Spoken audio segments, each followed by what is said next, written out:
Hi, Peggy. I have been a public school teacher, a public school administrator, and a public school district superintendent. Thank you for running. Yes. Wouldn't it be cool to have a public school teacher in the White House? And a female public school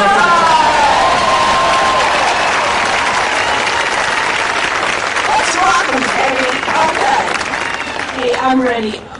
Dylan, your question was more compelling than mine on Medicare for All, but it's down a little bit different road. Okay. I believe it. You're totally right about everything. I negotiated those contracts, trying to deal with those people for school districts. I get it. But how are you going to talk to people in unions who bargained away salary, and they have what they're happy with while they work for those companies in their health care? And they go, yeah, I want everybody else to have it, but don't change mine.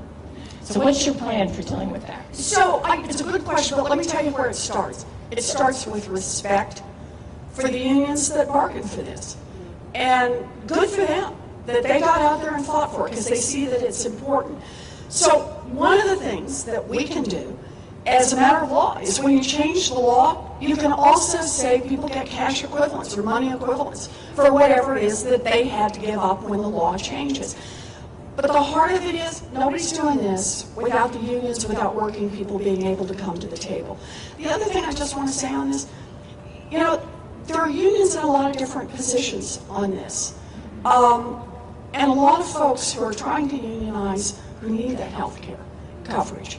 There are a lot of people right now who are home health care workers. How does that one get you for the irony? Who get no health care coverage. People who are service staff who keep our buildings clean, who need help and they need this coverage. I want to pitch on one other group too. People who want to start small businesses. People who want to move. I actually was talking to some people the other day who want to retire, but they're not yet Medicare eligible because they're 62, 63, and they said, I'd like to move out of my job. I could afford to do it if I could keep health care coverage. But I have to stay in this job until I can go to Medicare because I can't afford to go 4 years without any health insurance coverage. This is a crazy system. It makes no sense unless you're getting the profits from the insurance company or from the big drug companies that don't have to negotiate on a lot of these prices. So I see this as we've got to be respectful. Sure, it's going to be hard. It's going to be complicated. We've got to make sure we've got everybody covered. And people who need it right away have got to be able to move into the system quickly. But at the end of the day, this is worth fighting for. This is the kind of thing that if our democracy worked, we'd already be there. Right? So we got to make this democracy work so everybody gets the health care coverage that they need and that we make it fair for everybody. And the folks who've negotiated this, that they've got a way to be made whole in the process as well, because I think that's absolutely critical. You know, I want to say one other thing, just because we're going to wrap up, I think, with 3 questions, because we're going to save time for the selfies. The urgency of so many things that we need to deal with. We got healthcare to talk about here today. We didn't get a chance to talk about gun violence, but we got to bring down the incidence of gun violence in our country. We've got to do this.